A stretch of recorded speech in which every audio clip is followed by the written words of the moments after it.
নমস্কাৰ। আজি ড্ৰিজেল আৰ্ট হাবৰ উদ্যোগত এখন কলাৰ আৰ্ট এক্সিবিশ্যন কৰা হৈছে আৰু ইয়াতে বিভিন্নজন জড়িত হৈ আছে। আমাৰ কেইবাজনো শিক্ষক জড়িত হৈ আছে।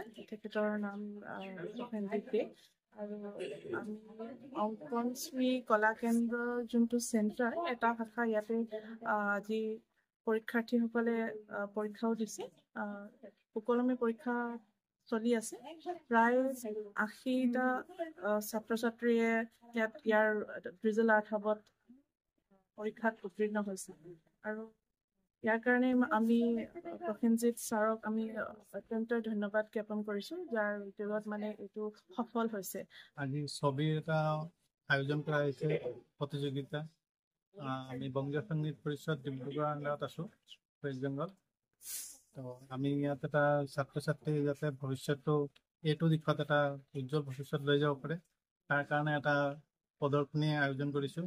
আৰু লগতে আজি এটা আমাৰ যিটো বাৰ্ষিক পৰীক্ষা সেইটো আমি ইয়াত আয়োজন কৰিছোঁ। কোনোবা যদি আশে পাশে কলাৰ প্ৰতি অলপ মনোযোগ থাকে, তেওঁলোকে এই ডেজলিং আৰ্ট স্কুলত আহি কিনে নিজৰ পাৰদৰ্শিতা প্ৰদৰ্শন কৰিব পাৰে। সিহঁতেও ইয়াত অংশগ্ৰহণ কৰিছে। ৰিয়াদে, আশিষ আৰু প্ৰবীধৰ সিহঁতেও মোৰ লগত সহযোগ কৰিছে এই যাত্ৰাত।